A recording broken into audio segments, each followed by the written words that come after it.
On est de retour et aujourd'hui on est à notre 9e plante aujourd'hui, 9e plante, 9e jour. On parle du tabac. C'est parti. Je ne sais pas si vous pouvez bien voir mon champ de tabac, voilà, que j'ai derrière moi. De toute façon, je vais vous montrer le plan de plus près, ne vous inquiétez pas. On est encore dans la famille des Solanacées, comme on l'a vu, courgettes, tomates, tomates, aubergines, piments, etc. C'est la même famille, encore la famille des Solanacées. Non scientifique, Nicotanium tabacum, je crois, un truc comme ça. Je vous mets le nom scientifique ici. Mais il y a nicotine, il y a la souche de nicotine et donc de tabacum. Quant à ça, on va en parler juste après que je vous ai montré à quoi ressemble la plante. Parce que, oui, manquez de lever fâché. Je vais vous montrer ça, attendez. Bon, voilà la plante. Alors, elle est d'origine d'Amérique centrale, hein, voilà. Donc, vous la reconnaissez grâce aux grosses feuilles. C'est avec ça que vous pouvez faire des feuilles donc, pour les cigares. Donc, ce sont des plantations. Il existe différentes espèces. En fait, il existe un grand nombre d'espèces de tabac. Vous la reconnaître. Donc, déjà, le porc, c'est une plante qui ne va pas atteindre plus d'un mètre de haut. En général, je pense que ça peut aller jusqu'à 1,50 m pour les plus grosses plantes, mais ça ne va pas plus loin. Les feuilles sont quand même assez grosses et quand vous touchez, en fait, il y a une espèce de résidu collant dessus. Voilà. Et mais je vais y arriver aujourd'hui. Comme c'est collant, vous voyez, ça prend tout un tas de petites bêtes ou de petites choses qui viennent se coller sur la plante, en fait. Voilà, ensuite, ici, à l'intérieur de ça, vous avez des semences, en fait, après les fleurs. Donc là, tout ça, là, ce sont des graines qui sont à l'intérieur. Donc, ça fait des sommités. Puis en dessus, ici, ça se transforme en graines. Les fleurs, elles, ressemblent à ça. Donc ça, ce sont des fleurs de tabac. Vous voyez, c'est très joli, c'est rose. C'est très sympa. Bon, là, il n'y en a plus du tout. Mais voilà, hop, ça ressemble à ça. Au niveau de l'odeur, moi je trouve que ça a un goût, ça a une odeur similaire en fait. On sent, quand vous sentez vos doigts après et tout, vous sentez quand même qu'il y a du tabac. Vous sentez que c'est du tabac en fait. Vous sentez que, voilà, ça sent, je vais pas dire ça sent la cigarette parce que la cigarette a une odeur bien particulière, mais on se rend compte que c'est du tabac aussi par l'odeur. Voilà comment reconnaître cette belle plante. Alors, il n'y a pas d'autre nom, voilà, à part tabacum. Voilà, c'est pas, enfin, tabac. Je ne connais pas forcément, je n'ai pas vu en tout cas d'autres noms présents pour cette plante. Donc, moi, laissez-moi savoir comment vous l'appelez chez vous. Vous savez déjà, voilà, comment vous l'appelez chez vous. Le tabac, franchement, moi je trouve que c'est une plante qui est l'exemple même de ce qui se passe avec les plantes de chez nous, la pharmacopée, etc. Parce que c'est une plante qui a été utilisée depuis des millénaires, en fait, en tout cas depuis très longtemps, encore à l'époque des Aztèques et compagnie. Ce sont des anciens peuples en fait qui l'utilisaient. Et aujourd'hui, si vous voyez dans la culture d'aujourd'hui, c'est quelque chose qui est pas interdit, mais qui est dit comme dangereux, toxique, n'utilisez pas le tabac, etc. Alors que les peuples, les personnes, nos ancêtres,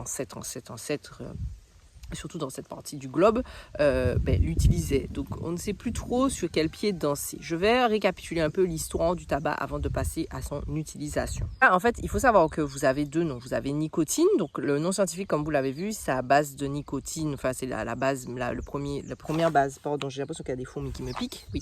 La première base, c'est nico, et la deuxième base, c'est tabac. En fait, il faut savoir que c'est quelqu'un du nom de Nicotin, je crois. Je crois que c'est Nico, je crois que c'est Nico de Villemain, tout comme ça, c'est un gars, en fait, en gros.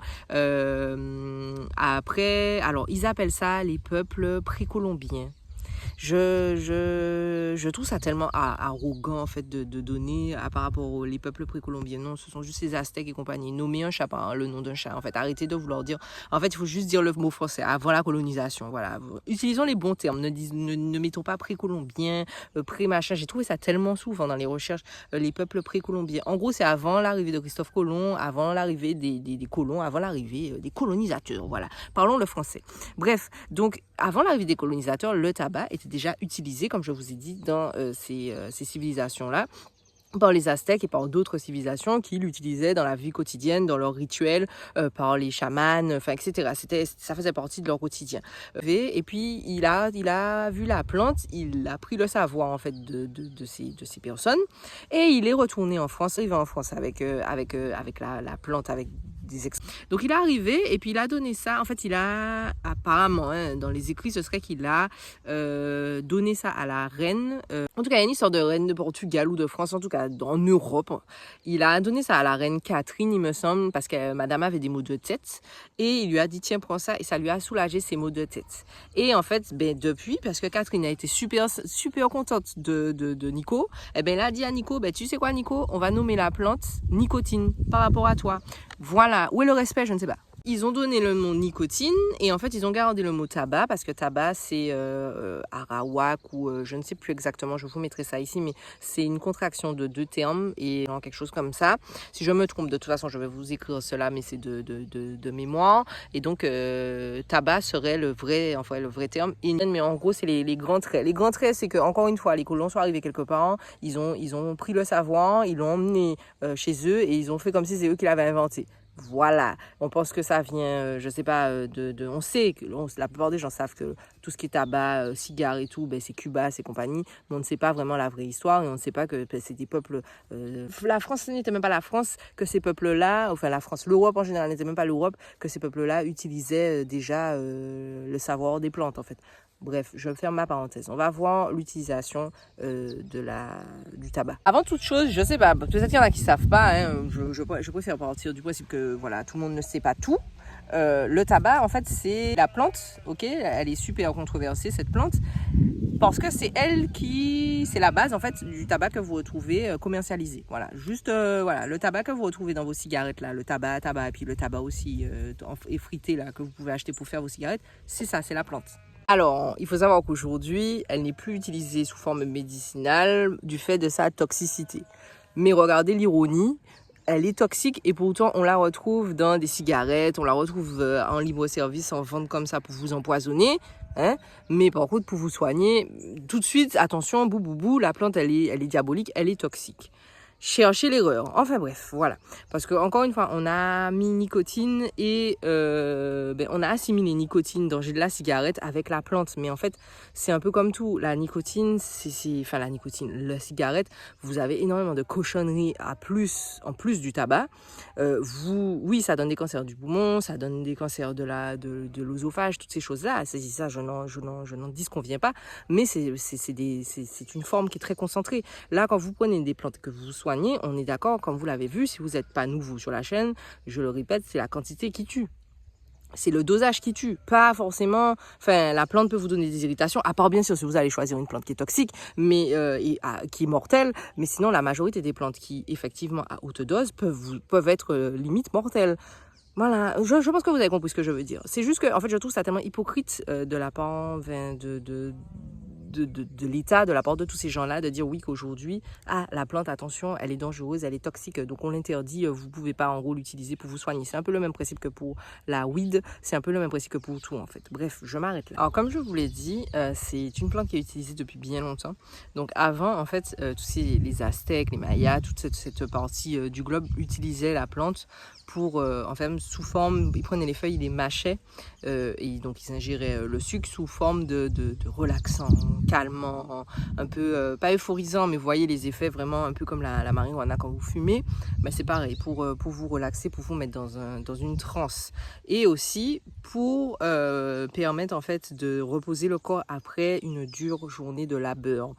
En gros, vous voyez quand vous fumez l'espèce d'effet pas d'euphorie mais de bien-être que vous ressentez quand vous fumez, ben, c'est ce que fait la plante, surtout pour les personnes qui travaillent au champ, enfin ou qui avaient du dur labeur, oui du dur labeur. En tout cas, où le travail était difficile, la plante leur permettait de se relaxer après la journée de travail et d'avoir une journée moins pénible en fait et d'avoir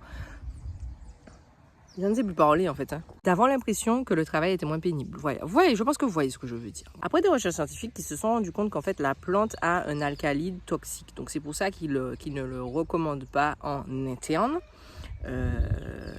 Mais, encore, voilà, toujours, il y a beaucoup de peuples et de personnes qui continuent à l'utiliser. Voilà. Il faut savoir qu'en externe, on va d'abord commencer avec l'externe, elle peut être utilisée sous forme de cataplasme pour les problèmes de peau, donc les coupures cutanées, toutes les petites choses, comme on a vu, les petites infections superficielles de la peau.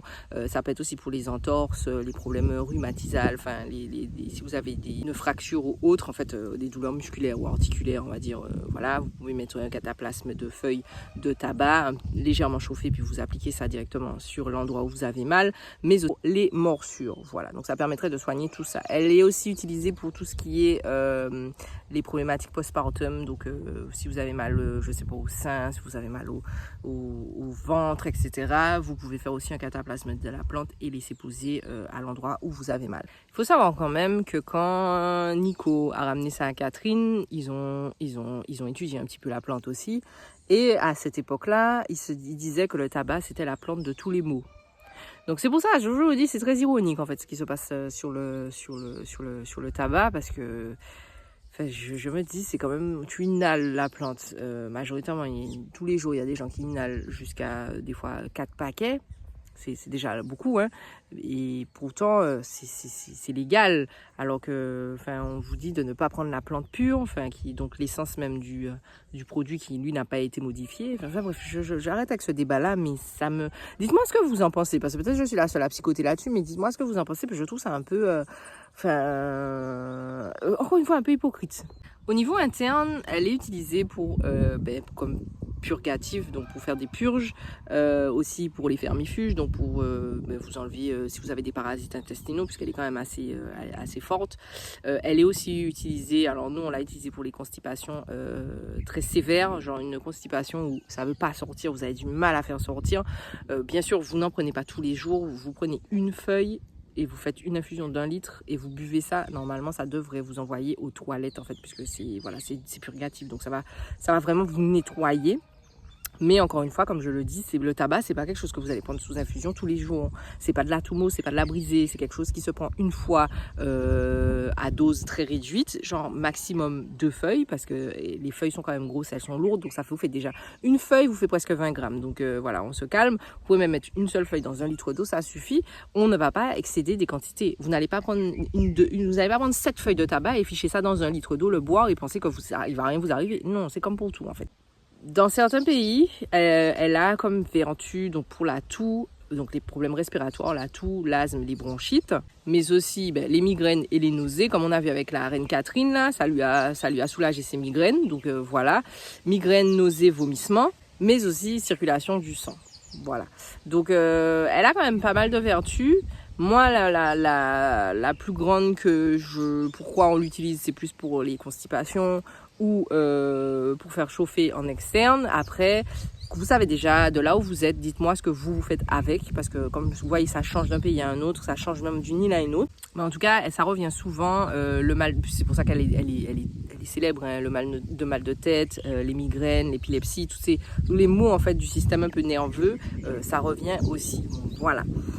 Je m'arrête là pour les bienfaits de la plante. Vous avez beaucoup de lectures, beaucoup d'articles scientifiques sur le thème du tabac. Voilà. C'est une plante qu'on retrouve, qui pousse très bien d'ailleurs, on va passer dans le jardin, qui pousse très bien sous nos latitudes, qui pousse très bien aux Antilles, puisque ça fait partie de l'Amérique centrale. On est là, hein, voilà. Donc c'est une plante qui peut être très envahissante, qui pousse comme du chien-dent. Parce que regardez le champ, vous voyez, il y en a une là, ici, là, il y en a une là, il y en a une grosse. Après, dans tout le champ là, vous allez en retrouver partout. Il y en a une là, il y en a une là. Et en fait, ça pousse comme ça pousse partout en fait. Donc c'est quelque chose qui ne demande pas beaucoup d'entretien. Elle aime beaucoup le soleil, elle va se reproduire elle-même. Donc si vous en plantez un, vous avez vu les graines, ça va se décimer avec le vent. Et les abeilles, oiseaux, tout ça là, les abeilles adorent cette plante. Donc c'est une plante qui est mellifère, donc vous pouvez en planter dans votre jardin. Ça va vous attirer abeilles, papillons et les bêtes, les insectes dont vous avez besoin pour pouvoir polliniser vos plantes. Donc c'est un tout Elle a besoin quand même d'une terre assez, ça peut être sableux, ça peut être meuble, ça peut être, voilà, elle est pas très compliquée. Toujours, vous savez déjà bien drainer. Elle n'aime pas très fervente des pots, donc c'est pas quelque chose qui, voilà, c'est pas son délire. Les pots, elle aime pas trop ça. Vous pouvez essayer, mais ça va pas, elle va pas rester longtemps. Elle va commencer à jaunir et puis elle va dépérir. Donc si vous avez la possibilité, soit vous la plantez dans un très gros pot, un peu comme si vous plantez un atumo, ou alors plantez-la en pleine terre, elle sera le mieux là. Ensuite, son utilisation, vous pouvez en faire un très puissant insecticide. C'est pour ça que c'est très intéressant d'avoir du tabac dans votre jardin. Vous pouvez utiliser ces feuilles, en fait, comme quand vous fumez de la cigarette, vous pouvez utiliser l'espèce de résidu, là, donc le tabac, pour faire des insecticides, des insectifuges. Mais moi, je ne recommande pas de faire ça, puisque, comme je vous ai dit, en général, soit il est traité, soit il mélange avec d'autres choses. Donc, c'est pas très, voilà, c'est pas très catholique, on va dire, hein, on aime bien dire. Mais plutôt utiliser les feuilles fraîches du tabac et vous mettez ça à macérer, soit vous faites un purin, soit vous laissez macérer et vous utilisez cette eau, cette eau de pulvérisation sur les plantes qui ont des mouches, des pucerons, enfin la majorité des problématiques que vous allez retrouver, surtout par exemple sur les mouches de l'oignon, sur les mouches mineuses, là, les pucerons, les petites bêtes qui volent un peu partout, tout ça là, vous mettez ça à macérer, vous faites un purée, puis vous pulvérisez ça, vous allez voir, il n'y a plus de mouches qui va voler là. Vous essayez de faire ça à